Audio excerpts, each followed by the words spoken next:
नमस्कार, यो स्टॉक्स में आपका स्वागत है। आपके साथ में हूं अभिषेक सतवर्तम और मेरे साथ ही मेरी सहयोगी सृष्टि शर्मा। आज है वीकली एक्सपायरी और बाजार आज शानदार तेजी दिखा रहा है। लगातार दूसरे दिन हम तेजी का सत्र देख रहे हैं। निफ्टी है 125 अंक ऊपर 17,400 के पार निकल गया है। सेंसेक्स में 400 अंकों का उछाल है और निफ्टी बैंक की बात करें तो वहां भी तेजी थोड़ी सी बढ़ी है और इस वक्त 300 अंकों के आसपास की मजबूती हमें देखने को मिल रही है। मेटल स्टॉक्स में बहुत अच्छी तेजी है और मेटल के साथ साथ ग्रेफाइट इलेक्ट्रोड वाले शेयर भी चल रहे हैं। ग्रेफाइट इंडिया और एचईजी में जबरदस्त तेजी है। अगर मेटल स्टॉक्स की बात करें तो जेएसडब्ल्यू स्टील, हिंडाल्को, माइनिंग में कोल इंडिया यहां पर 3 से 3.5% के आसपास की तेजी है। इसके अलावा टाटा स्टील में भी 2.5% की आसपास की रौनक और एलएनटी आज भी चल रहा है। एलएनटी में है करीब 2% के आसपास की मजबूती। दूसरी ओर बजाज फाइनेंस के हालांकि बिजनेस अपडेट्स अच्छे आए थे लेकिन शेयर में थोड़ी सी हम देख रहे हैं कि कमजोरी है। इंडसइंड बैंक में भी आज थोड़ा कमजोरी का सत्र हम देख रहे हैं। इसके अलावा जो खपत वाले शेयर हैं, गोदरेज कंज्यूमर की कमेंट्री थोड़ी सी कमजोर आई है।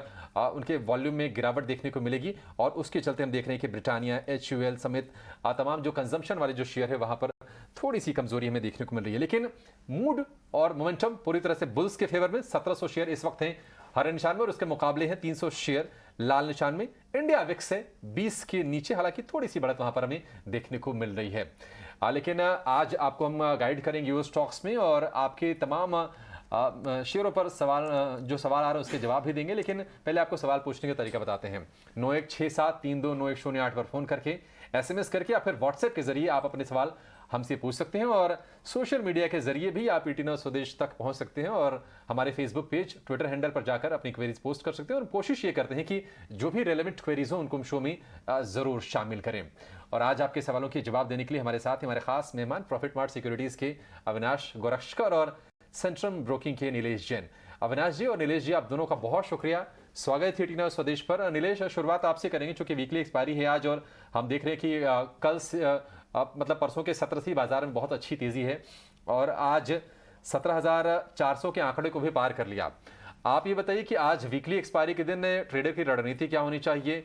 निफ्टी में अच्छे मौके मिलेंगे या फिर आपको लगता है कि बैंक निफ्टी में भी गुंजाइश ज्यादा है और किन लेवल्स के आसपास आज एक्सपायरी कटेगी?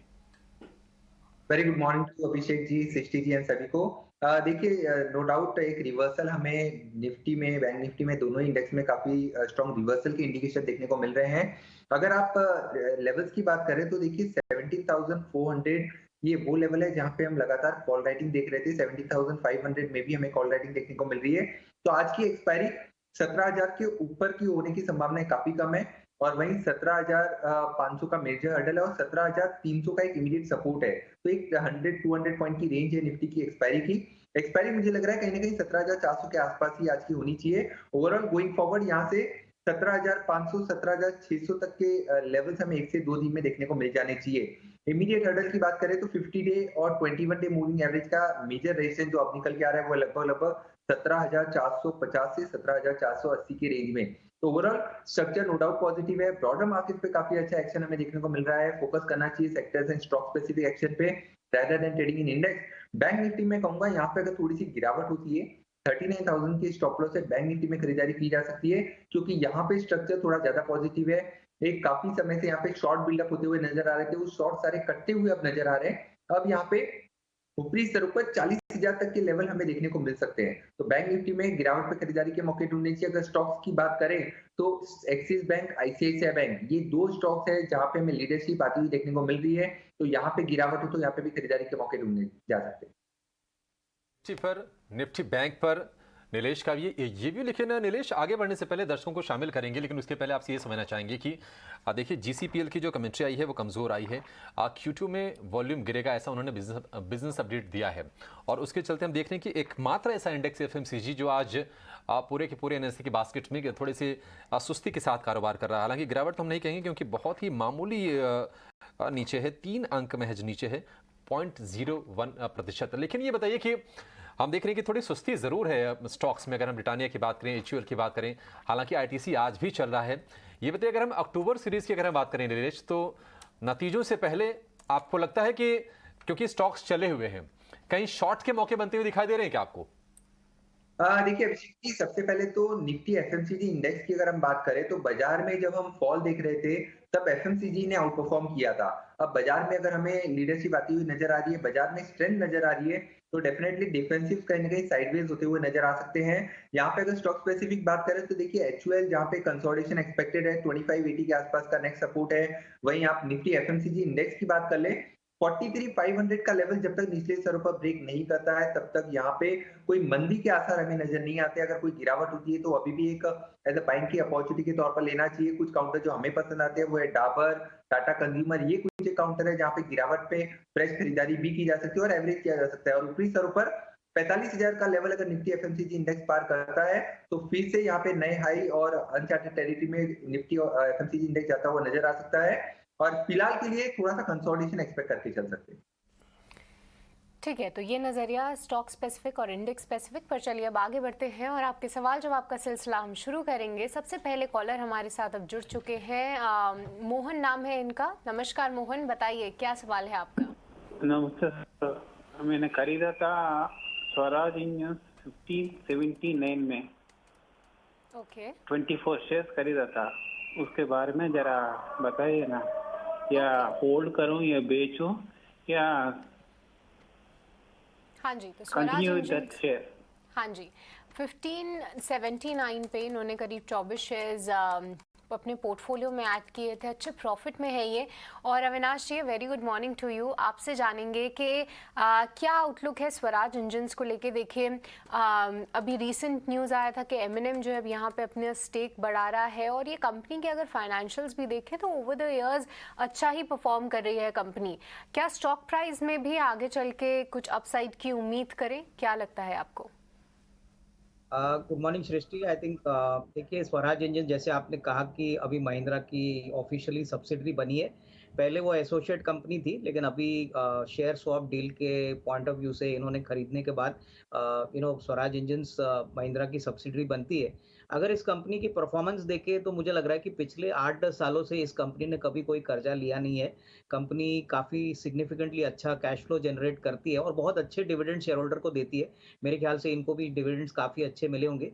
तो मेरे ख्याल से देखिए अगर इनका नज़रिया कम से कम 1.5-2 साल का है तो ट्रैक्टर मार्केट में अभी एक अप ट्रेंड आपको दिख रहा है। महिंद्रा, फिर एस्कॉर्ट्स, कुबुटा, ये सारे जो बड़े प्लेयर्स हैं, यहाँ पे वॉल्यूम ग्रोथ बहुत तगड़ा हो रहा है और सारे जो महिंद्रा ट्रैक्टर्स की जो इंजन्स की जो कैप्टिव रिक्वायरमेंट्स होते हैं वो स्वराज इंजन्स कैटर करता है। तो इनके लिए डिमांड का कोई प्रॉब्लम नहीं है। सेक्टर टेलविंड भी काफ़ी पॉजिटिव है। तो मेरे ख्याल से यहाँ पे मैं होल्ड करने की राय दूंगा, क्योंकि ये काफ़ी वेल एस्टैब्लिश्ड बिजनेस है और इन्होंने जिस प्राइस पे लिया है मेरे ख्याल से काफ़ी अच्छी लेवल है। अगर ये कम से कम साल 1.5 साल होल्ड करते हैं तो मेरे ख्याल से यहाँ से भी एक 25-30% की अपसाइड पॉसिबल है। तो कंटिन्यू टू होल्ड ऑन। ठीक है, स्वराज इंजन्स में बने रहने की सलाह है। चलिए अगले दर्शक को हम जोड़ेंगे। हमारे साथ जुड़ गए हैं कुमार सानू। अच्छा कुमार सानू जी, नमस्कार। कहाँ से आपने फोन किया है और क्या जानना है आपको? बात कर रहा हूँ जी। सर, मेरा विजय डायग्नोस्टिक के ऊपर था कि मैंने शेयर खरीदा है 545 पे, 75 शेयर्स खरीदा है, लेकिन उसके बाद उसकी परफॉर्मेंस बहुत ही डिटोरिएट हो रही है। कुछ बता सकते हैं क्या करना चाहिए इस केस में हमें? ठीक है, विजय डायग्नोस्टिक पर बातचीत करते हैं और पूरे डायग्नोस्टिक स्पेस पर भी हम राय देंगे। अविनाश जी, डायग्नोस्टिक स्पेस की अगर बात करें तो देखिए कंपटीशन वाला एक फैक्टर तो है ही है और दूसरी चीज़ ये है कि इतने गिरने के बाद भी जो वैल्यूएशंस हैं वो कहीं ना कहीं जस्टिफाइड नहीं लगते हैं, या फिर अभी भी बहुत महंगे हैं, वहाँ पर कंफर्ट नहीं आ पा रहा है। आप देखिए 50-75 के पी पे स्टॉक्स ट्रेड कर रहे हैं। विजय डायग्नोस्टिक 545 की खरीद है और इस वक्त करीब करीब इनको 100 रुपये प्रति शेयर का नुकसान हो रहा है। आपको क्या लगता है कि अगर निवेशित रहे तो इनके भाव कम से कम वापस आ जाएंगे क्या, और समय कितना देना होगा इनको? नहीं, पहली बात तो अभिषेक आप जी ने कहा, आप ही ने राइटली कहा है कि कंपटीशन बहुत बड़ा है और यहाँ पे और नए प्लेयर्स मार्केट में उतरे हैं। जैसे कि लुपिन ने अभी डायग्नोस्टिक का बिजनेस शुरू किया है। टाटास ने तो ऑलरेडी पहले एंट्री मारी है, प्लस अडानी ग्रुप भी प्लान कर रहा है कि इस सेगमेंट में वो एंटर करे। तो मुझे लग रहा है कि देखिए आने वाले सालों में तो कंपटीशन और भी बढ़ेगी और जिस प्रकार के प्राइसेस अभी टेस्ट के नॉर्मली कम हो चुके हैं, इसका मतलब है कि मार्जिन प्रेशर इन कंपनीज के ऊपर काफी रहेगा। इनफैक्ट ओनली वॉल्यूम ग्रोथ ही एक्सपेंशन रहेगा। यहाँ पे एक ही ट्रिगर है कि अभी भी अनऑर्गेनाइज्ड मार्केट करीबन 45-50% है। तो सारे जो प्राइवेट सेक्टर ऑर्गेनाइज्ड प्लेयर्स है वो अनऑर्गेनाइज्ड मार्केट शेयर को ग्रैब करना चाहते हैं। तो विजय डायग्नोस्टिक का तो मेरा ख्याल है कि अगर इनका नजरिया कम से कम 2 साल है तो ही निवेशित रहिए, क्योंकि कंपनी हैदराबाद और टिपिकली सेंट्रल इंडिया में काफी वेल पोजिशनड है। लेकिन जिस प्रकार की कंपटीशन आ रही है, इनको डेफिनेटली 1.5-2 साल का टाइम यहाँ देना बहुत जरूरी है। शॉर्ट टर्म में मुझे नहीं लग रहा है कोई बड़ी अपसाइड आएगी। ठीक है, तो शॉर्ट टर्म में कोई बड़ी अपसाइड आने की उम्मीद कम है। आपको लॉस यहाँ पे ज़रूर हो रहा है, पर अगर लंबे समय के लिए इसमें होल्ड ऑन करके रखते हैं तब तो कोई प्रॉफिट की उम्मीद है, क्योंकि कंपटीशन काफ़ी बिल्डअप होते हुए देख रहे हैं हम। इसके अलावा आप स्विच भी कर सकते हैं और हम पूरे दिन के दौरान आपको कुछ ऐसे फंडामेंटल काउंटर्स लाने की कोशिश ज़रूर करते हैं, इस शो में भी लाएंगे। पर चलिए अब आगे बढ़ने से पहले एक बार सेंसेक्स पे ज़रूर नज़र डाल ले। देखिए निफ्टी में तो 100 अंकों से ज़्यादा की तेज़ी है, पर सेंसेक्स में अभी करीब 416 अंकों की बढ़त जो है हम देख रहे हैं। करीब 58,481 पे आपको सेंसेक्स ट्रेड करता हुआ दिखेगा। कुछ इन काउंटर्स की बात करें तो Tata steel, Axis bank, HCL tech, L&T और इन्फोसिस ये BSE के टॉप गेनर्स में शामिल हैं। अगर सेंसेक्स इंडेक्स में देखें तो क्लियरली फाइनेंशियल्स होल्ड ऑन कर रहे हैं, और साथ ही IT पैक देखिए इस महीने ही हम जो है नतीजे आते हुए देखेंगे। सभी लगभग तमाम दिग्गज IT कंपनीज की मिड कैप और लार्ज कैप स्पेस से। और आगे बढ़ने से पहले अविनाशी एक बार आपसे समझेंगे। देखिए कुछ दिनों से अगर देखें मोमेंटम तो TCS, इन्फोसिस ये दिग्गज तो मूव कर ही रहे हैं, और साथ ही मिड कैप और स्मॉल कैप IT काउंटर्स में भी काफ़ी एक्शन है। क्या आपको लगता है कि जो वर्स्ट है वो फैक्टर इन हो गया है, या फिर इस बाउंस को किसी तरीके से आप प्ले करने की सजेशन देंगे? नहीं, बिल्कुल देखिए IT कंपनीज में जिस प्रकार की वैल्यूएशंस में पिटाई हो गई है, डेफिनेटली वैल्यूएशंस बहुत अट्रैक्टिव लग रहे हैं अगर किसी को मीडियम टू लॉन्ग टर्म में IT पोर्टफोलियो बनाना है। बट मैं ये भी कहूंगा कि देखिए अभी जो सितंबर का क्वार्टर और दिसंबर का क्वार्टर आएगा, यहाँ पे कंटिन्यूसली हमको लग रहा है कि मार्जिन प्रेशर आएगा, क्योंकि जो सबसे बड़ी इकोनॉमीज है US और यूरोप, यहाँ पे डेफिनेटली जो रिसेशन का मसला है वो कंटिन्यू होने वाला है। और जब तक यहाँ पे कोई डिमांड रिकवरी आती नहीं है, फ्रेश इंक्रीमेंटल ऑर्डर विंस के लिए इन कंपनीज के लिए दिक्कत रहेगी। प्लस एट्रिशन लेवल्स अभी भी काफ़ी हाई है, तो इनके खर्चे भी काफ़ी ज़्यादा होंगे। तो मेरे ख्याल से जिनको लंबी अवधि के लिए खरीदना है, definitely they can buy the dip. But मेरे ख्याल से अगर किसी को शॉर्ट टर्म व्यू लेना है तो मेरे ख्याल से कोई भी उछाल में इसको निकल जाना चाहिए। लॉन्गर टर्म में हमको लग रहा है कि TCS, HCL टेक में जरूर अच्छा पैसा बनेगा, बट यहाँ पे आपको कम से कम 2-3 क्वार्टर्स इंतजार करना पड़े, क्योंकि तब तक हो सकता है कि नंबर्स में थोड़ी कमजोरी और थोड़ा बहुत कमेंट्री जो मैनेजमेंट की आएगी रिजल्ट्स के बाद, वो थोड़ी सी कॉशियस रहेगी। ठीक है, HCL टेक को लेकर ये व्यू। और आगे बढ़ेंगे। मुंबई से धीरेन हमारे साथ फोन लाइन पर हैं। धीरेन नमस्कार, कौन सा शेयर है आपके पास और क्या सलाह चाहिए? मेरे पास 50 कैपेसिटी इंफ्रा है जी, 260 का भाव का, 260 और IES है 190 भाव का, इंडियन एनर्जी सिक्योरिटी। IEX 190 के भाव का है। हाँ जी। ठीक है, चलिए शुरुआत करते हैं कैपेसाइट इंफ्रा से। 50 शेयर हैं 260 के भाव पर, 160 रुपये के आसपास का फिलहाल अभी भाव चल रहा है। अब इस पर अविनाश जी आप ही राय दीजिए, क्योंकि हम देख रहे हैं कि पिछले 2-3 महीने से मोमेंटम तो पकड़ा है। 100 रुपये के नीचे गया था, लेकिन वहाँ से सुधार आके अब 160 के आसपास ट्रेड कर रहा है। आप पिछले तिमाही के अगर हम नतीजों की बात करें तो वो भी ठीक ठाक ही रहे थे। आगे आपको भविष्य कैसा लग रहा है और क्या धीरेन को अभी इसमें बने रहना चाहिए? बिल्कुल देखिए, कंस्ट्रक्शन स्पेस में कैपेसिटेड इंफ्रा काफ़ी वेल एस्टेब्लिश्ड प्लेयर है, और हालांकि इनको पहले 3-6 महीने पहले थोड़ी बहुत क्रेडिट वार्निंग कोई रेटिंग एजेंसी ने देने के कारण स्टॉक में भारी पिटाई हो गई, लेकिन फिर इनका जो रिकवरी हो गया, इनका जो ऑर्डर बुक बढ़ा, उससे डेफिनेटली ऐसा लग रहा है कि कम से कम 23 और 24 में ऑर्डर बुक विजिबिलिटी इनकी काफ़ी अच्छी रहेगी।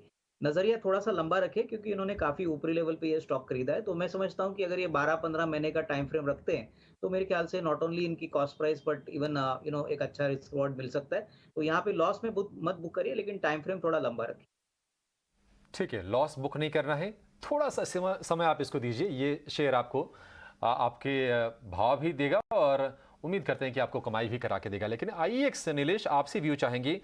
लगातार हमने प्रेशर देखा है, 300 रुपये के ऊपर का शेयर था, 150 रुपये के भी नीचे चला गया है और दबाव इसमें गहराता जा रहा है। 190 की खरीद है। आपको क्या लगता है कि IEX अभी बॉटम के आसपास है, अपने सपोर्ट लेवल्स के आसपास है, या फिर अभी पेन थोड़ा सा और गहरा होगा? देखिए अभिषेक जी, अगर ट्रेडिंग के पर्सपेक्टिव से जानना चाहते हैं तो डेफिनेटली यहाँ पे एक पुल बैक की संभावनाएं काफी ज्यादा नजर आती है, क्योंकि जो मेजर ट्रेंड है वो अभी भी वीक है। अगर आप यहाँ पे देखें तो लगभग लगभग अक्टूबर 2021, ठीक एक साल पहले यहाँ पे एक टॉप बना था 320 के आसपास। वहां से लगातार एक तरफा गिरावट हम देख रहे हैं, lower top and lower bottom formation बनते हुए नजर आ रहे हैं डेली टाइम फ्रेम पे। वो ये इंडिकेट कर रहा है कि ये जो लोअर बॉटम अप बना है, यहाँ से एक लोअर टॉप बनेगा, उसके लिए एक पुल बैक यहाँ पे देखने को मिल सकता है। तो पुल बैक 150 155 तक का एक्सपेक्ट करके चल सकते हैं। और जो मेजर ट्रेंड है तो मैं कहूंगा अभी भी वीक है। जब तक ये काउंटर 170 के ऊपर नहीं निकलता है तब तक यहाँ पे कोई बड़ी तेजी की संभावना नजर नहीं आती है। But yes, pull back play किया जा सकता है। और थोड़ा पोजिशन पर्सपेक्टिव से भी देखिए, अगर ये समय देना चाहे तो 1 से 1.5 साल के पर्सपेक्टिव से देखिए तो वहां पे कुछ प्रोस्पेक्ट थोड़े बेटर होते हुए नजर आ सकते हैं।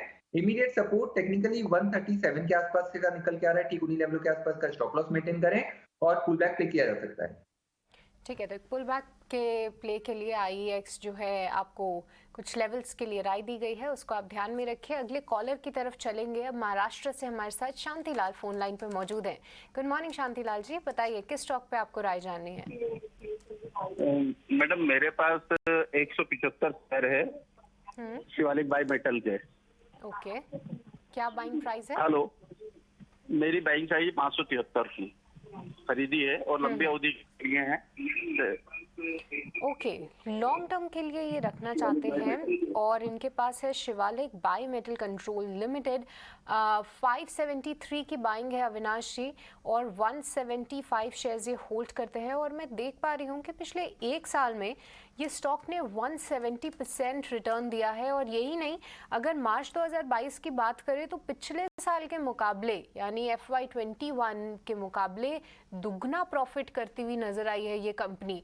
तो प्रॉफिट भी दुगना हुआ है और शेयर प्राइस में भी काफ़ी अच्छा एक रनअप हमने देखा है। क्या कुछ चल रहा है कंपनी को लेकर? यहाँ पे इनको काफ़ी अच्छा प्रॉफिट हो रहा है, पर क्या लंबे समय के लिए अभी भी इस काउंटर में बने रहने की राय है? नहीं, बिल्कुल। मुझे लग रहा है कि देखिए इन्होंने एक अच्छे एंट्री प्राइस में स्टॉक को खरीदा है और मुझे लग रहा है कि जिस प्रकार का नंबर्स पिछले 2 क्वार्टर्स में आ गए हैं, प्लस जिस प्रकार की मैनेजमेंट की कमेंट्री आई है, मुझे लग रहा है कि 23 इनके लिए काफ़ी स्ट्रॉन्ग साल रहेगा। सम एक्सपांशन का भी इफेक्ट इनको मिलेगा जो पॉजिटिवली अर्निंग्स में एक्रूवल होगा। तो मेरे ख्याल से इनका नज़रिया अगर कम से कम साल भर का है तो मेरे ख्याल से यहाँ से भी एक 20% या 25% की अपसाइड पॉसिबल है। तो यहाँ पे होल्ड करिए, जल्दबाजी में मत बेचिए। मुझे लग रहा है कि ग्रोथ प्रोस्पेक्ट्स काफ़ी अच्छे हैं और आपको शायद अनदर 20-25% की मूव यहाँ से भी मिल सकती है। ठीक है, शिवालिक बाई मेटल यहाँ से भी 20-25% के मूव्स के लिए आपको इसमें भी निवेशित रहने की सलाह है।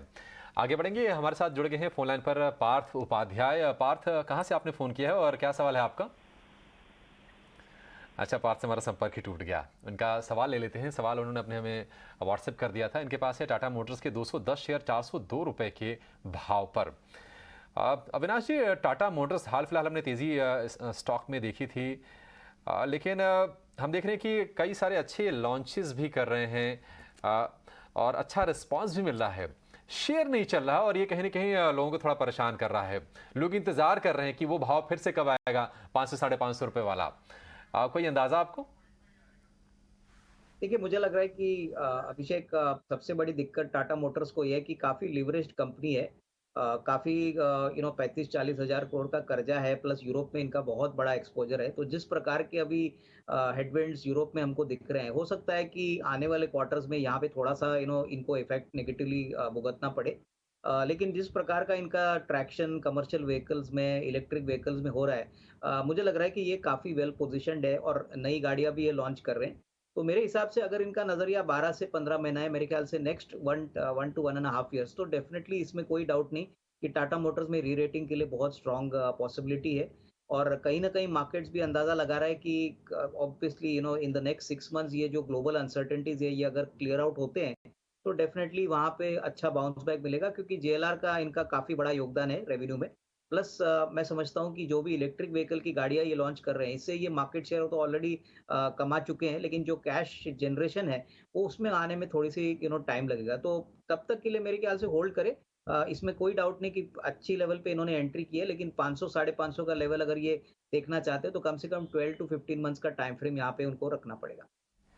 ठीक है, तो 12 से 15 महीने के लिए धैर्य रखना पड़ेगा टाटा मोटर्स की चाल में एक मोमेंटम आने के लिए, क्योंकि यहाँ पे कुछ दिक्कतें हैं जो कि अविनाश जी ने आपको हाईलाइट करी, और पर कंपनी के ग्रोथ प्रॉस्पेक्ट्स अच्छे हैं, पर वो पैन आउट होते हुए कुछ समय के लिए आपको ज़रूर धैर्य बनाए रखना पड़ेगा। तो ये थे टाटा मोटर्स पे राय। पर आज अगर हम एफएमसीजी इंडेक्स की बात करें तो उसमें गिरावट है, और इस गिरावट को लीड कर रहा है गोदरेज कंज्यूमर्स। कंपनी की तरफ से कुछ कमेंट्री आई है जिसके चलते आप 6% का कट देख रहे हैं स्टॉक प्राइस पे। आइए मैनेजमेंट ने क्या कुछ बोला है ये जानते हैं मेरी सहयोगी पूजा त्रिपाठी से। पूजा, बताइए। जी, जीसीपीएल में हम देख रहे हैं गोदरेज कंज्यूमर में सुबह से ही कमजोरी है। On the face of it तो नंबर्स अच्छे दिखाई दे रहे थे, लेकिन जो कमेंट्री आई है वो काफ़ी कमज़ोर है। एक एक करके हम आपको बता देते हैं। मैनेजमेंट का कहना है कि एफएमसीजी इंडस्ट्री में इस तिमाही काफ़ी धीमी ग्रोथ देखने को मिली है, और उनका कहना है, मैनेजमेंट का कहना है कि कंजम्पशन जो है वहाँ पर दूसरी छमाही से सुधार देखने को मिलेगा। इसके अलावा उन्होंने ये भी कहा है कि अर्बन की तुलना में अगर ग्रामीण इलाकों को कंपेयर करें तो वहाँ पर ग्रोथ ज़्यादा स्लो दिखाई दी थी, वहाँ पर काफ़ी ज़्यादा धीमी ग्रोथ इस बार देखने को मिली है। जो कुछ टारगेट्स कंपनी ने सेट किए हैं वहाँ पर भी एक गिरावट देखने को मिल रही है। उनका कहना है कि आने वाले समय में सेल्स ग्रोथ में तो 8 से 9% की ग्रोथ की उम्मीद वो कर रहे हैं, लेकिन वॉल्यूम में गिरावट देखने को मिल सकती है। वहाँ पर करीब 5 से 6% की गिरावट वॉल्यूम्स में देखने को मिलेगी। इसके अलावा प्रॉफिटेबिलिटी फ्रंट पर भी उनका कहना है कि जो एबिटा रहेंगे Q2 में वहाँ पर भी एक गिरावट आ सकती है। मिड टीन यानी कि 14 से 15% की गिरावट एबिटा में भी देखने को मिल सकती है Q2। तो ये सारे जो कमेंट्री आई हैं इसकी वजह से हम देख रहे हैं कि स्टॉक में दबाव है। इसके अलावा ब्रोकरेज हाउस की भी जो रिपोर्ट आई है वहाँ पर भी कमेंट्री नेगेटिव ही आ रही है। सिटी ने जो रिपोर्ट जारी की है, हालांकि खरीदारी की राय दे रहे हैं और लक्ष्य 1050 का दिया है, लेकिन इनकी कमेंट्री में उनका कहना है कि डिमांड ट्रेंड अभी काफ़ी धीमी दिखाई दे रहे हैं, और इन्फ्लेशन के चलते जो महंगाई में बढ़त देखने को मिल रही है उससे कंपनी के आने वाले समय में प्रॉफिटेबिलिटी पर असर रहेगा। तो ये जो तमाम कमेंट्रीज आ रही हैं ब्रोकरेज की तरफ से, मैनेजमेंट की तरफ से, इसकी वजह से हम देख रहे हैं कि स्टॉक में आज एक नेगेटिव रिएक्शन देखने को मिला। जी बिल्कुल, धन्यवाद पूजा। अब ये पूरी जानकारी हमारे दर्शकों तक पहुंचाने के लिए कि क्या कुछ मैनेजमेंट ने कहा है और इस पे ब्रोकरेज हाउसेस का क्या व्यू निकल कर सामने आ रहा है। हम पहले ही बात कर रहे थे गोदरेज कंज्यूमर्स की, जहां पे काफ़ी गिरावट हम देख पा रहे हैं। पर अविनाश जी, एक बार आपसे समझेंगे। देखिए, कुछ रिपोर्ट्स ये भी अब हाईलाइट कर रही हैं, यह मैनेजमेंट का व्यू तो रिस्पेक्ट करते हैं, पर कई रिपोर्ट्स सामने ऐसे आ रही हैं कि सेकेंड हाफ में एफएमसीजी जो है वो काफ़ी अच्छा प्रदर्शन कर सकता है इस साल के। आपका क्या नज़रिया बन रहा है? क्या यहाँ पे कुछ लंबे समय के लिए, जैसे इंडिया की ग्रोथ और कंजम्पशन स्टोरी बिल्डअप होती है, तो क्या लंबे समय के लिए इन काउंटर्स में एंट्री करनी चाहिए, या फिर जिस तरीके से हम इन्फ्लेशन की सिचुएशन देख रहे हैं आने वाले 1 साल में थोड़ा सा पेन पॉइंट रह सकता है? आपकी क्या राय है? डेफिनेटली सृष्टि, सेकंड हाफ में डिमांड अच्छी बढ़ेगी ऐसा मुझे भी लग रहा है, क्योंकि मानसून के बाद सेकंड हाफ में नॉर्मली जो बड़ा सीजन होता है वो एफएमसीजी कंपनीज का होता है। लेकिन सबसे बड़ी बात, आपने इन्फ्लेशन की बात की, तो मुझे लग रहा है कि देखिए ये सारी कंपनीज में इतना सिग्निफिकेंट प्राइसिंग पावर होता है कि वो इन्फ्लेशन एडजस्टेड अपने सेलिंग प्राइसेस मार्कअप करते हैं। इसका मतलब इन्फ्लेशन को अकाउंट करने के बाद, प्राइस इंक्रीज अकाउंट करने के बाद भी इनको अच्छे खासे सेलिंग प्राइसेस मिलते हैं। तो ये इन कंपनीज की खासियत है, क्योंकि इनके प्रीमियम ब्रांड्स होते हैं, कस्टमर्स इनके ब्रांड के पॉइंट ऑफ व्यू से खरीदी करते हैं। तो मुझे लग रहा है कि कंजम्पशन स्पेस में डेफिनेटली अगर आज आपको कोई गिरावट देखने को मिलती है, तो इन्वेस्टर्स जो लंबे अवधि के लिए प्लान कर रहे हैं कि एफएमसीजी स्टॉक्स अपने पोर्टफोलियो में इंक्लूड करें, तो अच्छा मौका है। क्योंकि कहीं ना कहीं मुझे लग रहा है कि सेकंड हाफ में ऑब्वियसली वॉल्यूम ग्रोथ और मार्जिन एक्सपेंशन और सिग्निफिकेंटली ज़्यादा हो सकता है। तो ये बाय अपॉर्चुनिटी है, और definitely next 6 to 8 months in companies के लिए काफ़ी अच्छा रहेगा। तो डेफिनेटली यहाँ पे एक्यूमुलेशन की राय रहेगी, लेकिन डेफिनेटली शॉर्ट टर्म नहीं, बट कम से कम 6-8 महीने का टाइम फ्रेम रख के यहाँ पे खरीदी की जा सकती। ठीक है, 6 से 8 महीने का व्यू लेके आप एफएमसीजी स्पेस में खरीदारी कर सकते हैं। जीसीपीएल कमेंट्री आई थी कि वॉल्यूम ग्रोथ जो है मिड सिंगल डिजिट सिस्टम, क्या माने 5 से 6%? हाँ जी अभिषेक, 5 से 6% की, पर तो डिसेंट है मतलब। हाँ, अब देखिए कि अब अक्टूबर से सेकेंड हाफ शुरू हो जाता है, दशहरा है, दिवाली है, उसके बाद क्रिसमस है, उसके बाद होली है, तो ये थोड़ा सा दमदार प्रदर्शन यहाँ से रहने की उम्मीद है, और निश्चित तौर पर कंपनियों के प्रदर्शन पर भी इसका हमें असर देखने को मिलेगा। आगे बढ़ेंगे, दिल्ली से प्रभा हमारे साथ जुड़ गई हैं। प्रभा नमस्कार, पूछिए क्या जानना है आपको? मेरे पास बीएसएस के शेयर है जी, और ये अनिल जी की उस पे ही एक दिन बड़ा अच्छा इस पे कहा था कि ये शेयर पोर्टफोलियो में होने ही चाहिए, तब मैंने ये लिए थे। लेकिन जब से लिए ये डाउन नहीं जा रहे हैं, तो अब और लिए मैंने लॉन्ग टर्म के ही लिए हैं, तो इसमें क्या करना चाहिए, किस लेवल पे इसमें और ऐड करने प्रभा चाहिए? जी आपने कब खरीदे थे शेयर? ये हो गए अभी 3-4 महीने हो गए हैं। 3-4 महीने हो गए, ठीक है। 3-4 महीने इसको लंबी अवधि तो नहीं कह सकते, बट हाँ ठीक है, हाँ। थोड़ी सी नहीं, मैं होल्ड शेयर कर जब सकती हूँ नीचे और जाता इसमें है ऐड तो करना चाहती हूँ, तो किस लेवल पे करना चाहिए? हाँ, शेयर जब नीचे जाता है तकलीफ होती है और थोड़ा सा सवाल उठता है कि कहीं और ना गिर जाए। इस पर राय लेते हैं। अविनाश जी आपसे ही इस पर सलाह चाहेंगे। बीएसई 620 पर ट्रेड कर रहा है और अच्छी प्रदर्शन दिखाई है पिछले साल में भी शेयर ने, और दमदार स्टॉक, इसमें कोई दो राय नहीं है। और हम हाल फिलहाल देख रहे हैं कि जो ब्रोकिंग कंपनीज के जो Q2 के अपडेट आ रहे हैं, एंजल वन के अच्छे आंकड़े आए थे, तो वहां से तस्वीर तो ठीक ही दिख रही है। अगर हम स्पेस की बात करें तो बीएसई आपका कन्विक्शन कितना ज्यादा इस पर है? नहीं, बिल्कुल। देखिए अभिषेक, एक्सचेंज बिजनेस की बात करें तो अभी तो सिर्फ 2 एक्सचेंजेस है, तो एक डिओपोली मार्केट स्ट्रक्चर है। और जिस प्रकार का इनका दूसरे जो क्रॉस सब्सिडरीज में इनका स्टेक है, जैसे सीडीएसएल में इनका 20% है। इनके पास म्यूचुअल फंड का जो अच्छा प्लेटफॉर्म पे स्टार म्यूचुअल फंड जो है वो भी काफी अच्छी तरह से बिजनेस कर रहा है। प्लस मुझे लग रहा है कि जिस प्रकार के वॉल्यूम्स मार्केट में बढ़ रहे हैं, स्पेसिफिकली अगर डिलीवरी और एफएनओ की बात करें, तो यहाँ पे भी बीएसई ने काफी अच्छे प्रोडक्ट्स और अच्छी प्रोग्रेस की है। मेरे ख्याल से अगर इन्होंने 4 महीना ही यहाँ पे इन्वेस्ट किया है, तो मैं इनको यही कहूंगा कि यहाँ पे कम से कम 1.5-2 साल का नजरिया रखिए, क्योंकि एक्सचेंज बिजनेस में मोनोपोली होने के कारण यहाँ पे लंबे रनवे के लिए बहुत अच्छी जगह बनती है। हालांकि ये स्टॉक थोड़ा सा अंडर परफॉर्म कर चुका है, लेकिन ये अगर ये चाहे तो थोड़ा सा एवरेज भी कर सकते हैं। और दूसरी एक ट्रिगर जो आगे प्ले आउट होगा वो बेसिकली है कि यहाँ पे एनएससी की लिस्टिंग जब होगी तब वो बीएसई पे शेयर लिस्ट होगा, एनएससी का शेयर एनएससी पे ट्रेड नहीं होगा। तो ये भी एक थोड़ा ट्रिगर पॉइंट इस स्टॉक के लिए होगा। और ऊपर से मुझे लग रहा है कि सीडीएसएल का जो 20% का स्टेक है वो भी अच्छी वैल्यू इनको आगे प्रोवाइड करेगा। प्लस कोर बिजनेस अच्छा चल रहा है, तो थोड़ा सा समय दे दीजिए और इसमें डेफिनेटली निवेशित रहिए। ठीक है, बीएसई पर ये व्यू। प्रभा जी आपको घबराने की जरूरत नहीं है अभी, और इसको आप होल्ड करके रखिए। और ऐसी ही सटीक रणनीति के लिए, बेहतरीन कॉल्स के लिए न सिर्फ योर स्टॉक्स देखिए बल्कि ईटीनो स्वदेश के साथ भी आप जुड़े रहिए रोजाना। आगे बढ़ेंगे, बिहार से मिथुन जय कुमार हमारे साथ हैं फोन लाइन पर। मिथुन नमस्कार, कौन सा शेयर है आपके पास और आपको क्या सलाह चाहिए? सर मेरे पास है पीएनबी का शेयर है, 2300 लिए हैं 3640 पर। तो 3-4 दिन पहले लिए थे, अभी तो कुछ बढ़ा है, 85 हुआ है, 36-90 पे चल रहा है। देखिए इसको उम्मीद हम कहते हैं। बहुत दिनों से सर ऐसे ही है, हम सोच रहे हैं कि इसको मतलब रखे कि बेच दे, सेल कर दे। 36-40 पर लिया है मिथुन ने और खुश हैं कि 40 पैसे तो कम से कम बढ़ गया शेयर। ये वजह ये है कि बढ़ता नहीं है, चलता नहीं है शेयर ये पीएनबी। मिथुन की क्या सोच है, किस भरोसे पे लिया है?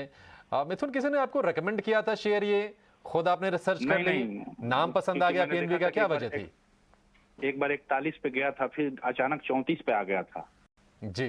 तो हम समझे कि नहीं, इसको अब 36 पे का तो हम लोग खरीदना चाहिए। तो आपने ये ट्रेड के लिए लिया है या फिर इसमें आप रोक सकते हैं? नहीं, रोक सकते हैं। ठीक है, रुक सकते हैं, लेकिन पीएनबी ये जो दायरा है, मुझे याद नहीं आता कि 30 से 45 के बीच में जो एक थोड़ा सा हम लंबा दायरा कहेंगे, इसके बाहर निकले बहुत लंबा वक्त बीत गया पीएनबी को। नीलेश आपसे जानना चाहेंगे कि वो लेवल कब आएगा पीएनबी में? हालांकि देखिए फंडामेंटली तो थोड़े से भी इसको लेकर चिंताएं हैं बैंक को लेकर अगर हम बात करें तो, लेकिन टेक्निकल चार्ट्स पे आप बताइए कौन सा वो लेवल आएगा जिसको क्रॉस करते ही शेयर में थोड़ी सी बड़ी वाली तेजी आएगी? हाँ बिल्कुल अभिषेक, देखिए ये पर्टिकुलर काउंटर काफी लंबे अरसे से एक अंडर परफॉर्मर साबित रहा है। इनफैक्ट पीएसयू बैंकिंग स्पेस में जहाँ पे एक स्टेट बैंक ऑफ इंडिया अपने ऑल टाइम लेवल छू चुका है, यहाँ पे एक विपरीत अंडर परफॉर्मेंस हम देख रहे हैं और अभी भी यहाँ पे कोई रिस्पाइट नजर नहीं आती है। हालांकि पुल बैक यहाँ से जरूर एक्सपेक्ट करके चल सकते हैं। जिस हिसाब से रिसेंटली यहाँ पे 42 के आसपास के हाई बने थे, वहां पे एक double top sort of formation बना है, तो 42 का लेवल अगर पार होगा तब यहाँ पे एक शॉर्ट टर्म ट्रेंड रिवर्सल के इंडिकेशन आएंगे।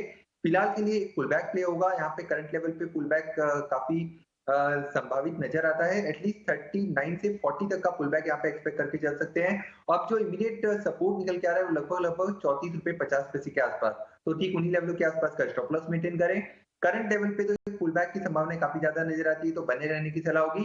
लॉन्ग टर्म के पर्सपेक्टिव से अगर पीएसयू बैंकिंग स्पेस में किसी को देखना है तो अभी भी मैं कहूंगा कि स्टेट बैंक ऑफ इंडिया पे नजर रखनी चाहिए। 600 तक की टारगेट वहां पे अभी भी इंटैक्ट है। उसके अलावा सेकेंड अगर प्रीफर्ड बेट को कोई होगी तो होगी बैंक ऑफ बड़ौदा की। बैंक ऑफ बड़ौदा में अगर हम देखें तो यहाँ पे भी एक स्ट्रेंथ नजर आ रही है और ऊपरी सर पर 145 से 150 तक की अपसाइड वहां पे देखने को मिल सकती है।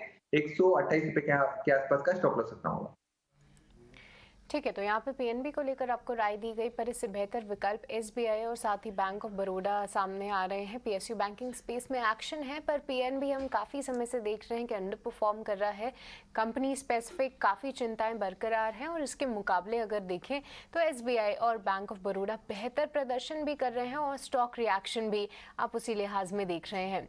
तो ये थी रही इनके लिए राय, पर आगे बढ़ेंगे पश्चिम बंगाल से हमारे दूसरे कॉलर जिनका नाम है तन्मय गांगुली, वो हमारे साथ मौजूद हैं। गुड मॉर्निंग तन्मय, बताइए किस स्टॉक पे राय जाननी है?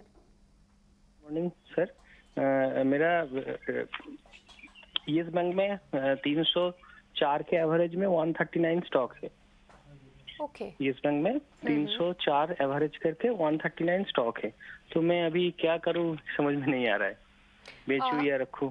पर तन्मय, आपके ये शेयर्स कहीं लॉक इन में तो नहीं है? क्योंकि काफ़ी पहले की आपकी खरीद लगती है, तो शायद अभी भी इसमें लॉक इन पीरियड बरकरार रहेगा, आप इसे बेच नहीं सकेंगे शायद। अच्छा, मतलब अभी क्यों मैडम ऐसे लॉक इन पीरियड होता है? एक्चुअली ये बैंक को लेकर काफ़ी सारी दिक्कतें सामने आई थी, जिसके चलते इसके जो ऑलरेडी जो शेयर होल्डर्स थे उनके जो शेयर्स थे वो लॉक इन पीरियड में रख दिए गए थे, और साथ ही कई सारे दिग्गज बैंक आए थे इस बैंक को की स्थिति सुधारने के लिए, जिसमें एसबीआई, एचडीएफसी, तमाम वो दिग्गज बैंकों के नाम शामिल थे। पर अविनाश जी, एक बार आपसे समझते हैं, देखिए इनके पोर्टफोलियो में तो शो करेगा ही कि 304 के बाइंग प्राइस पे 139 शेयर्स ये होल्ड करते हैं, पर येस बैंक, क्या आपको ग्रोथ प्रोस्पेक्ट्स लगते हैं? क्या बैंकिंग स्थिति में सुधार के साथ येस बैंक क्या इनको कुछ रिटर्न्स दे पाएगा? देखिए सृष्टि, आई थिंक जिस प्रकार का कॉस्ट प्राइस इनकी येस बैंक में है, मुझे लग रहा है कि देखिए अभी जो प्राइस चल रहा है यहाँ से रिकवरी बहुत डिफिकल्ट है। इनफैक्ट मैं इनको यही कहूंगा कि येस बैंक से निकल जाए, क्योंकि इनकी जो कॉस्ट प्राइस है वो वापस आना बहुत मुश्किल है। उसके विपरीत मुझे लग रहा है कि देखिए अगर ये येस बैंक से निकल के आईडीएफसी फर्स्ट बैंक में पैसा डालते हैं, जो करीबन 50-52 रुपया चल रहा है, तो यहाँ पे कम से कम 1.5-2 साल में अच्छा पैसा बनेगा। कम से कम जो भी लॉस इन्होंने येस बैंक में किया है वो रिकवर ये कर सकते हैं और अच्छी खासी बैंक में ये निवेशित हो सकते हैं। तो यही राय मेरे ख्याल से अच्छी रहेगी, क्योंकि येस बैंक में जो आपने कहा कि लॉक इन वाले शेयर्स है, ऐसे मार्केट्स में रिपोर्ट है कि शायद 3 या 4 महीने में ये लॉक इन निकाला जाएगा, बट फिर भी अगर ये निकाला जाता है तो इनको इनकी कॉस्ट प्राइस मिलना बहुत मुश्किल है। 300 रुपए का जो कॉस्ट प्राइस है वो बहुत पहले का है, और अभी इस लेवल पे ये बैंक चल रहा है, तो इसमें कोई मतलब नहीं रहता है इसमें निवेशित रहने के लिए। तो switch to IDFC First bank will be preferable. ठीक है, तो बैंकिंग में थोड़ी सी आपको रीजी करने की जरूरत है पोर्टफोलियो में। येस बैंक से निकल जाइए, आईडीएफसी फर्स्ट बैंक पसंद है अविनाश जी को। पर अभिषेक, येस बैंक से निकल ही नहीं पाएंगे, यही एक थोड़ा सा ट्रिगर है। तो जब भी आपको निकलने का मौका मिले तन्मय जी, तब भी आपको इसमें अभी फिलहाल के लिए तो बने ही रहना पड़ेगा, पर वहां जब निकले आप तो रिटर्न्स की उम्मीद नहीं रखनी पड़ेगी। कई सारे बिल्कुल, वैसे येस बैंक 10, 11, 12 में चल रहा था, अब देखिए 16 पे है सृष्टि, तो हम कहेंगे कि चला हुआ स्टॉक है। हाँ, खैर, आगे बढ़ेंगे। एक और शेयर चल रहा है, चल क्या रहा है बल्कि तेज दौड़ रहा है, वो है भारत फोर्ज। आप 4-5 दिन लगातार शेयर गिरा था, लेकिन पिछले 4-5 सत्र अच्छे रहे और आज का तो बहुत ही जबरदस्त है। शुरुआत में जो तेजी बनी है 9% की, उसको स्टॉक अब तक टिकाए रखने में कामयाब है। आखिर इसकी क्या वजह है, क्यों ये शेयर चल रहा है, ये पूरी डिटेल बताने के लिए हमारे साथ जुड़ गए हमारी सहयोगी वामाक्षी। वामाक्षी, बताइए क्यों एक्शन में है भारत फोर्ज? जी बिल्कुल, भारत फोर्ज, जीएनए एक्सेल्स और आरके फोर्जिंग, ये सारे काउंटर्स आज के ट्रेडिंग सेशन में काफ़ी बज़ करते हुए नजर आ रहे हैं, और इसका मुख्य कारण है एफटीआर डेटा, जो सजेस्ट करता है कि सितंबर महीने में क्लास 8 के truck orders all time high पर थे। Preliminary North American classic net order सितंबर के लिए 56,500 यूनिट्स पर आए हैं, और ये एक सिंगल महीने में सबसे बड़ा आंकड़ा रहा है अब तक का। इसी के चलते सितंबर ऑर्डर एक्टिविटी में हमने मजबूत ग्रोथ देखा है, 169% मंथ ऑन मंथ और 102% ईयर ऑन ईयर बेसिस पर, और ये काफ़ी मजबूत ग्रोथ का आंकड़ा है। और ये 56,500 को जोड़कर जो क्लास 8 के ऑर्डर्स हैं वो अब हो चुके हैं 2,54,000 पिछले 12 महीने के लिए। आइए देखते हैं ब्रोकरेजेस का क्या कहना है। तो फिलिप कैपिटल की तरफ से एक व्यू आ रहा है, वो देख रहे हैं कि काफ़ी मजबूत पेंटअप डिमांड नज़र आ रही है और सितंबर में के महीने में जो स्पाइक देखा है वो ओवरऑल पूरे इंडस्ट्री के लिए काफ़ी पॉजिटिव है। मगर बिल्ड रेट्स अभी भी इम्पैक्टेड है कंपोनेंट शॉर्टेजेस के चलते, और इसके जो कंपोनेंट शॉर्टेजेस हैं वो सप्लायर्स के सप्लाई चेन बॉटलनेक्स और लेबर शॉर्टेजेस के चलते हैं। मगर हम सारे काउंटर्स पर हम देख रहे हैं कि काफ़ी मजबूत अपटिक नज़र आ रही है, और स्पेशली भारत फोर्ज पर फोकस करेगा। यहाँ पर एक एडिशनल न्यूज़ फ्लो है। भारत फोर्ज ने पहला स्लॉट डिलीवर किया है इंडियन आर्मीज को आर्मर्ड व्हीकल्स का, और इसी के चलते भारत फोर्ज आज टॉप F&O गेनर है। पर अगर ओवरऑल देखें classic truck orders all time high पर, और इसी के चलते भारत फोर्ज, GNA एक्सेल्स और आरके फोर्जिंग ये सारे काउंटर्स आज ट्रेड में काफ़ी बस कर रहे हैं और स्ट्रॉन्ग अप मूव्स दिखा रहे हैं। ठीक है, शुक्रिया वैमाक्षी। तो भारत फोर्ज, GNA एक्सेल्स, संवर्धन मदरसन, फोर्जिंग वाले, एक्सेल वाले, ये तमाम स्टॉक्स आज बज कर रहे हैं। क्लास 8 ट्रक के ऑर्डर्स जो हैं वो रिकॉर्ड हाइज पर हैं। ये ट्रिगर बन रहा है स्टॉक्स के लिए, और देखिए तेजी को टिकाए रखने में कामयाब है। अगर हम तीनों शेयरों की बात करें, अगर हम नीलेश, आप देखिए संवर्धन मदरसन, GNA एक्सेल, संवर्धन मदरसन और भारत फोर्ज में 6 से 9% के आसपास की तेजी है। टेक्निकली आपको कन्विक्शन कहां पर लग रहा है और कहां पर मौके बन सकते हैं अब? देखिए टेक्निकली तो अभी भी भारत फोर्ज में कन्विक्शन नजर आ रहा है। जिस हिसाब से एक मेजर ब्रेकआउट अभी भी यहाँ पे ऐसा लग रहा है कि गोइंग फॉरवर्ड हमें देखने को मिलेगा। वो लेवल है 790 का, और 790 का लेवल जैसे ही ब्रेक होगा यहाँ पे न्यू लाइफ टाइम हाई के लेवल्स ओपन हो जाएंगे, वहां तक का मूव हम यहाँ पे एक्सपेक्ट करके चल सकते हैं। बट इन लेवलों पर देखिए, चाहे वो मदरसन हो, चाहे वो भारत फोर्ज हो या आरके फोर्ज हो, यहाँ पे ऑलरेडी एक मूव आ चुका है उसके चलते। तो यहाँ पे फ्रेश खरीदारी की सलाह कहीं पे भी नहीं होगी। अगर थोड़ी गिरावट होती है, थोड़ा सा कंसोलिडेशन के चलते यहाँ पे स्टॉक प्राइसेस करेक्ट होते हैं, तो वहां पे फ्रेश खरीदारी के बारे में सोचना चाहिए।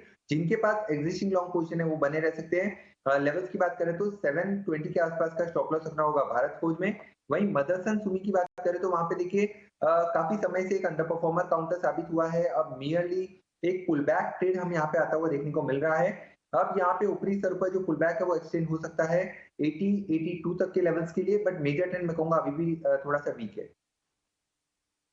ओके, तो ये राय थी आपके लिए। ये तीनों ही काउंटर्स में न्यूज़ फ्लो के चलते देखिए काफ़ी अच्छा रनअप हमने भारत फोर्ज में आते हुए देखा। दरअसल ये जो कंपनी है करीब 20% रेवेन्यू जो है अपना नॉर्थ अमेरिका मार्केट से लेकर आती है, और आज हम देख रहे हैं कि वहाँ पे ही रिकॉर्ड स्तरों पे ये आंकड़ा आते हुए दिखा है। पर टेक्निकल लिहाज से देखें तो ये मूव काफ़ी स्ट्रॉन्ग ऑलरेडी हम देख चुके हैं, तो एक फ्रेश बाइंग से थोड़ा सा फिलहाल बचना चाहिए। पर डेफिनेटली गिरावट में ये काउंटर आप ज़रूर रेडार पे रखिए।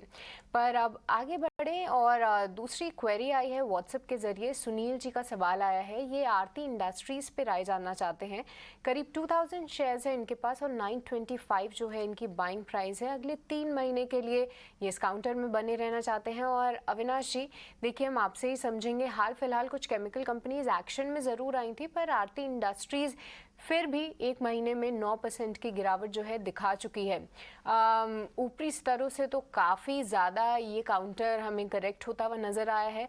पर क्या करना चाहिए सुनील जी को? 925 के प्राइस क्या आपको आते हुए दिख रहे हैं अगले 3 महीने में? देखिए सृष्टि, आई थिंक नेक्स्ट 3 मंथ्स में 925 का रेट आएगा नहीं आएगा ये कहना मुश्किल है, लेकिन यहाँ पे एक बहुत अच्छा कॉर्पोरेट डेवलपमेंट हो चुका है। इन्होंने अपना फार्मा बिजनेस डीमर्ज करने के लिए फाइनली अप्रूवल ले लिया है, और अक्टूबर 20 यहाँ पे रिकॉर्ड डेट रहेगा। तो यहाँ पे जो फार्मा कंपनी इन्वेस्टर्स को मिलेगी, मेरे ख्याल से वहाँ पे निवेश का डेफिनेटली एक अच्छा मौका बन सकता है। तो मुझे लग रहा है कि आपको कहीं ना कहीं ये शेयर अगर फार्मा कंपनी के साथ आप लेते हैं तो डेफिनेटली यहाँ पे आपको अच्छा खासा कमाई का एक जरिया मिल सकता है, क्योंकि यहाँ पे काफ़ी प्रॉफिटेबल कंपनी है ये, और ये जो रेशियो है वो 1:1 का है। तो डेफिनेटली आपको एक अच्छा विकल्प कंपनी के पॉइंट ऑफ व्यू से डीमर्जर से मिलेगा। तो तब तक इंतजार करें, और मेरे ख्याल से ये शेयर जब लिस्ट होगा तभी डेफिनेटली इनको अपने जो भी लॉस इन्होंने कंपनी में भुगता है वो थोड़ी बहुत इसकी भरपाई ये फार्मा कंपनी कर सकती है। ठीक है, आरती इंडस्ट्रीज को लेकर ये व्यू आगे बढ़ेंगे। सूर्य कुमार का सवाल है व्हाट्सएप के जरिए श्री रेणुका शुगर को लेकर। इनके पास है 1000 शेयर 60 रुपए के भाव पर। लेकिन इनके सवाल का जवाब देने से पहले बता दें कि भारत जो है शुगर के उत्पादन में, यानी कि चीनी के उत्पादन में दुनिया में नंबर 1 हो गया है। सृष्टि को अंदाजा दूसरे नंबर पर कौन है? ब्राजील बिल्कुल सही जवाब। हमने टेक ओवर ब्राजील को पीछे छोड़ के नंबर 1 हम ना सिर्फ प्रोड्यूसर बन गए बल्कि कंज्यूमर तो ऑलरेडी हम नंबर 1 है ही। चीनी खूब खाते हैं हम लोग। और इसके अलावा एक्सपोर्ट की बात करें तो सेकंड लार्जेस्ट एक्सपोर्टर बन गए हैं 109 लाख टन के एक्सपोर्ट के साथ। तो ये कुछ जानकारी आपके लिए। लेकिन रेणुका शुगर 60 की ही खरीद है और 60 पे ही शेयर है, न इधर न उधर। अविनाश जी, एथेनॉल वाला तो ट्रिगर है अपनी जगह पे, लेकिन ये बताइए कि अब अगर कुछ फ्रेश तेजी होनी है, आप कोई अगर बड़ी रैली होनी है शुगर स्पेस में, आप क्या देखना चाहेंगे अब? नहीं, मुझे लग रहा है कि अभिषेक देखिए, जो रेणुका शुगर का स्टॉक है वो 20 रुपए से 60 रुपए तक चला है और मेरे ख्याल से अभी इस लेवल पे स्टॉक थोड़ा कंसोलिडेट करेगा। इनकी जो एथेनॉल कैपेसिटी है वो भी काफी बड़ी आ रही है। इनफैक्ट अभी तक ये कमीशन नहीं हो चुकी है, तो एथेनॉल डेफिनेटली इनके लिए बड़ा ट्रिगर पॉइंट रहेगा। लेकिन जिस प्रकार का शुगर का प्राइसेस चल रहा है, मुझे लग रहा है कि कहीं ना कहीं अगर नजरिया साल 1.5 साल का है तो डेफिनेटली आपको अच्छे खासे अपसाइड यहाँ पे मिलने की अपेक्षा रहेगी। तो मेरे ख्याल से होल्ड करिए, फ्रेश खरीदारी। मेरे ख्याल से अगर कोई स्टॉक में कोई थोड़ा सा डिप मिलता है तो ही खरीदने का मौका बनेगा। ओके, तो ये थी आपके लिए श्री रेणुका शुगर को लेकर राय। पर आगे बढ़ते हैं और अगली क्वेरी व्हाट्सएप के जरिए कुलवीर सिंह जी की आई है। ये राय जानना चाहते हैं अंबुजा सीमेंट्स पे। करीब 50 शेयर्स हैं इनके पास और 536 जो है इनकी बाइंग प्राइस है।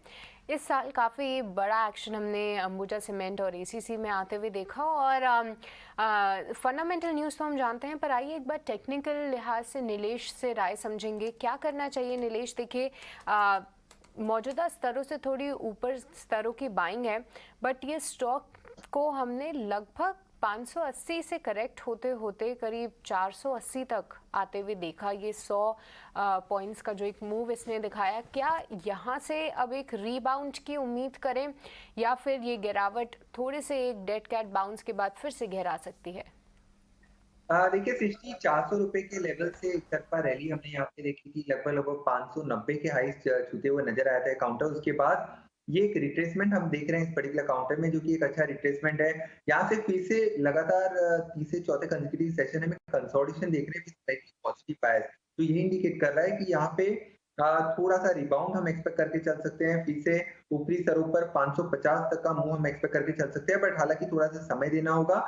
इमीडिएट बेसिस पे 525 का एक इमीडिएट हर्डल है और करंट लेवल से अगर लॉन्ग पोजीशन को होल्ड करना चाहते हैं तो 485 का स्टॉप लॉस मेंटेन करें और 525 एंड 550 ये तो एक इमीडिएट हर्डल यहाँ पे निकल के आ रहे हैं।